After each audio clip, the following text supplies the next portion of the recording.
اللہ تعالیٰ کا نور بہت طاقتور، اس کائنات کی کوئی چیز اللہ کے نور کو برداشت نہیں کر سکتی.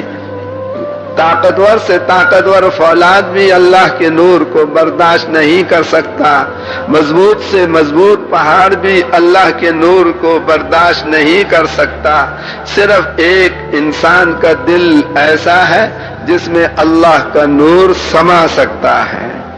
انسان کے دل میں اللہ کا نور آ جائے، اس کا نام ہے ہدایت کا مل جانا. اور انسان کا دل اللہ کے نور سے خالی ہو جائے، اس کا نام ہے ضلالت یعنی گمراہ ہو جانا. ہر انسان کی سب سے پہلی ضرورت نور ہدایت کا مل جانا ہے. ہر انسان کی سب سے بڑی ضرورت نور ہدایت کا مل جانا ہے.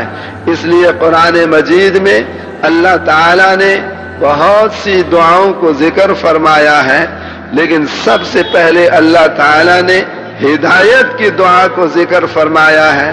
قرآن کے شروع میں سورۃ فاتحہ ہے، اور سورۃ فاتحہ میں اللہ نے کیا دعا رکھی ہے؟ اہدنا، اے اللہ تو ہم تمام انسانوں کو ہدایت نصیب فرما. تو یہ دعا جس کے حق میں قبول ہو جائے گی، اس کے حق میں قرآن کی باقی تمام دعائیں بھی قبول ہونے لگ جائیں گی.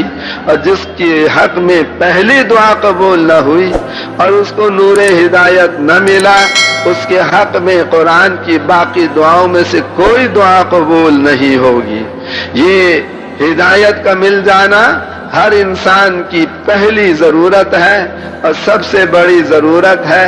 جس کو نور ہدایت مل گیا، اس کی مرنے کے بعد کی ساری ضرورتیں پوری ہو جائیں گی. جسے نور ہدایت نہ ملا، مرنے کے بعد اس کی ایک بھی ضرورت پوری نہیں ہوگی.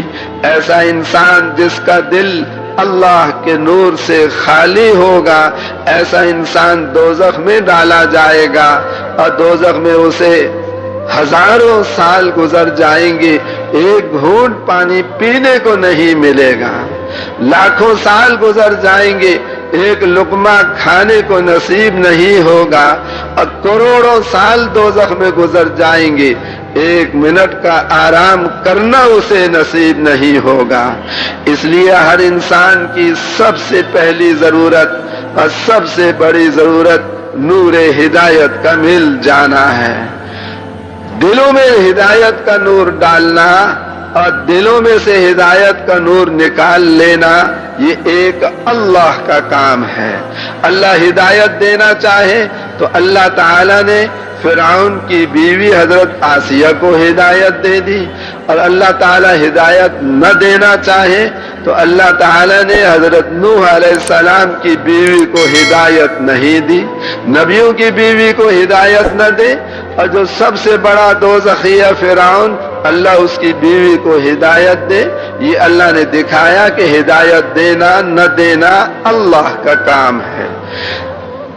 اللہ تعالیٰ نے اس دنیا کو دارالاسباب بنایا، کرنے والی ذات اللہ کی ہے، لیکن اللہ نے ہر چیز کے لیے کوئی نہ کوئی سبب مقرر فرمایا. تو اللہ نے انسانوں کو ہدایت دینے کے لیے نبیوں کی محنت کو سبب بنایا. کسے سبب بنایا بھائی؟ نبیوں کی محنت کو اللہ نے سبب بنایا.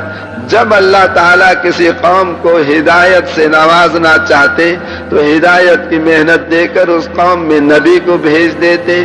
نبی آتا، ہدایت کی محنت آتی، دلوں میں ہدایت کا نور اترتا، لوگ اللہ کے دین پر عمل کرنے والے بن جاتے، اور پریشانیاں ختم ہو جاتی، اور راحتیں اور کامیابیاں اور عزتیں انہیں ملنے لگ جاتی، اور ان کے حالات سنور جاتے.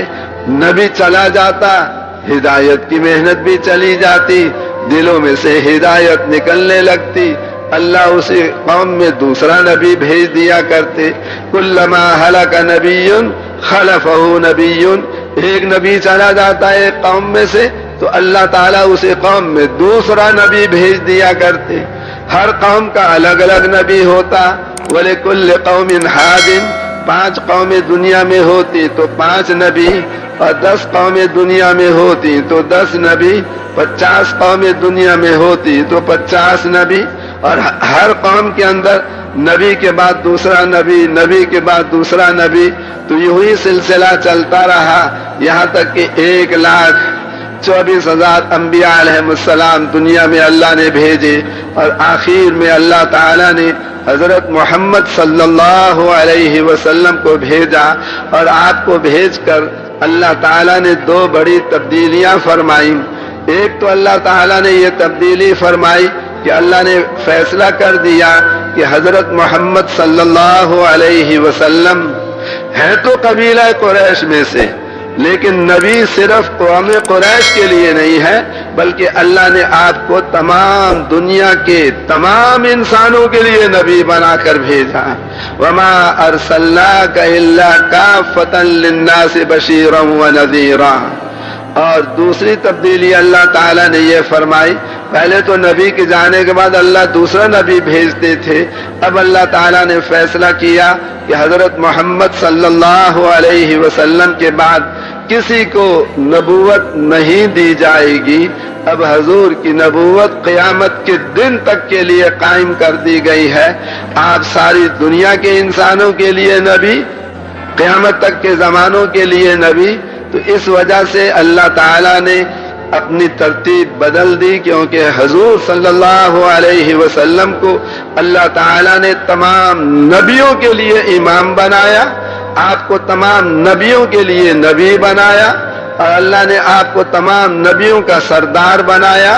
اللہ تعالیٰ نے آپ کو خاتم النبیین بنایا، علاقہ آپ کا ساری دنیا کا، زمانہ آپ کا قیامت کے دن تک کا، اور عمر مبارک اللہ نے آپ کی کل 63 سال بنائی۔